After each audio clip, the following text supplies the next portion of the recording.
Sabiduría del cielo, con el Padre Fabio de Jesús Giraldo Ramírez.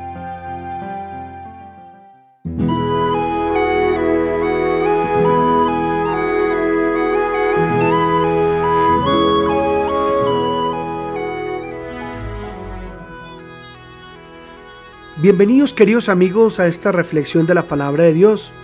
Hoy celebra la Iglesia la memoria de San Pablo Miki y compañeros. Hoy quiero felicitar a mi hermano menor, Andrés Felipe Giraldo, y a su esposa Daniela Zuluaga en su aniversario matrimonial. Les invito para que meditemos el Evangelio de este día, tomado de San Marcos capítulo 7, versículos del 1 al 13. En aquel tiempo se acercó a Jesús un grupo de fariseos con algunos escribas de Jerusalén, y vieron que algunos discípulos comían con las manos impuras, es decir, sin lavarse las manos. Los fariseos, como los demás judíos, no comen sin lavarse antes las manos, restregando bien, aferrándose a la tradición de sus mayores. Y al volver de la plaza no comen sin lavarse antes, y se aferran a otras muchas tradiciones de lavar vasos, jarras y ollas. Según eso, los fariseos y los escribas preguntaron a Jesús: ¿por qué comen tus discípulos con manos impuras y no siguen la tradición de los mayores? Él les contestó: bien profetizó Isaías de vosotros, hipócritas, como está escrito: este pueblo me honra con los labios, pero su corazón está lejos de mí. El culto que me dan está vacío, porque la doctrina que enseñan son preceptos humanos. Dejáis a un lado el mandamiento de Dios para aferraros a la tradición de los hombres. Y añadió: anuláis el mandamiento de Dios por mantener vuestra tradición. Moisés dijo: honra a tu padre y a tu madre. Y el que maldiga a su padre o a su madre tiene pena de muerte. En cambio vosotros decís: si uno le dice a su padre o a su madre: los bienes con que podría ayudarte los ofrezco al templo, ya no le permitís hacer nada por su padre o por su madre, invalidando la palabra de Dios con esa tradición que os transmitís, y como esta hacéis muchas. Palabra del Señor. Gloria a ti, Señor Jesús. El evangelio que hemos escuchado nos presenta a los fariseos y a los escribas criticando al Señor porque sus discípulos no se lavaban las manos para comer. Porque el fariseo siempre lo hacía, y no por higiene, no por temor a microbios, no por temor a los gérmenes, no por temor a las bacterias, sino porque era una norma que existía en el pueblo llamada la norma de pureza. Una norma que no fue establecida por Dios. No fue, sino que era una norma establecida por las autoridades religiosas del pueblo. Entonces, el fariseo lavaba el plato y la copa por si de pronto se contaminó con las cosas de la calle. El fariseo lavaba el plato y la copa por si acaso estuvo cerca de gente impura. ¿Y quiénes eran considerados impuros por ellos? Los extranjeros, los samaritanos, los niños, los difuntos, los enfermos, los heridos. Por ejemplo, los niños. Los niños eran considerados impuros. Y esa es la razón por la cual un día los discípulos reprenden y regañan a unos niños que querían acercarse a Jesús. ¿Y Jesús qué dijo y qué hizo? Pues reprendió a los discípulos y les dijo: a ver, no, dejen que los niños se acerquen a mí y no se lo impidáis. Los difuntos. Los difuntos eran considerados impuros. Pero ¿qué hizo Jesús con los difuntos que encontraba?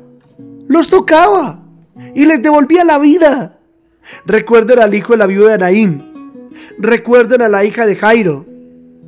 Y claro, todo esto hacía salir de casillas a los fariseos. Los enfermos también eran considerados impuros. Sin embargo, Jesús los tocaba y los sanaba. Tocó al ciego y lo curó. A un mudo le tocó su lengua para que hablara. Al paralítico lo tocó y le levantó. Los heridos eran considerados impuros, porque tenían la sangre por la piel. ¿Recuerdan la parábola que contó Jesús, la del buen samaritano? ¿Recuerdan que el sacerdote judío y el levita dan un rodeo ante aquel herido del camino? Pues claro, no lo tocan, no lo auxilian para no quedar impuros, porque ellos iban para el templo. En cambio, un extranjero, un samaritano, sí lo toca, sí lo auxilia y sí lo ayuda. Y Jesús termina diciéndole a un experto de la ley judía: vete y haz tú lo mismo. Es decir, vete e imita a un samaritano impuro. ¡Ja! Impresionante. Con razón clavaron a Jesús en una cruz. Era demasiado diferente a la manera de pensar de ellos. Pues bien, el fariseo lavaba el plato y la copa por si de pronto se juntó o estuvo cerca de gente que era considerada impura. Pero no de esa misma manera se preocupaba por limpiar su corazón, contaminado tantas veces por el odio, por el desprecio hacia los demás.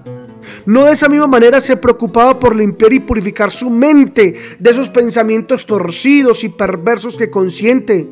No de esa misma manera se preocupaba por limpiar esos labios impuros que criticaban y juzgaban al hermano. No de esa misma manera se preocupaban por purificar esa voluntad tan inclinada al pecado y tan inclinada a la maldad. En pocas palabras, el fariseo se preocupaba más por lo externo que por lo interno. Se preocupaba más por lo secundario que por lo verdaderamente importante. Por eso, y a pesar de que se esforzaba por honrar con sus labios a Dios, sus corazones estaban muy lejos de Él.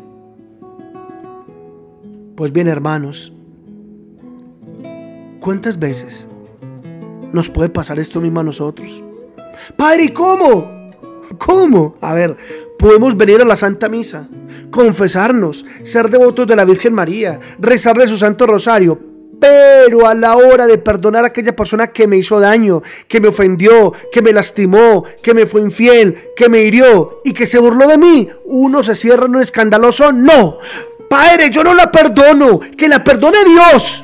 Yo no quiero saber de esa persona. No le deseo ni bien ni mal. Para mí es como si hubiera muerto.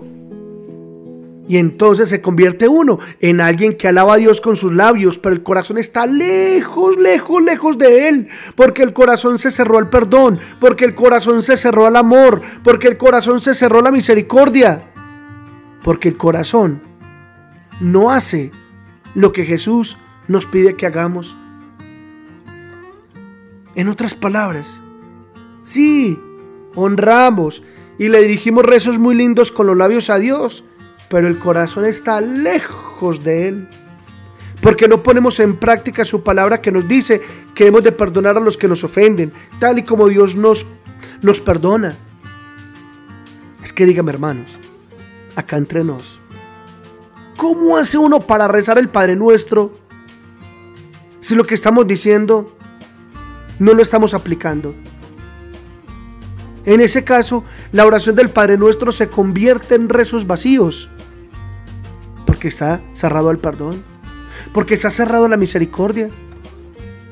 Y por eso es que hay muchas personas que son rezanderas, que honran con sus labios a Dios, pero que son rencorosas, llevan mucho tiempo sin hablarse con alguien, no las determina. Sí, rezan mucho, pero son duras con los demás. Sí, rezan mucho, pero son crueles como jefes. Sí, rezan mucho, pero manejan envidias, critican de los demás, son indiferentes a las necesidades y sufrimientos de los demás. Sí, rezan mucho, pero en su casa dejan mucho que desear. En fin, este es un evangelio muy fuerte que nos lleva a cuestionarnos. Por eso pidámosle al Señor y dejemos que su misericordia y su amor verdaderamente nos transforme. Que el Señor los bendiga a todos en el nombre del Padre, y del Hijo, y del Espíritu Santo. Amén.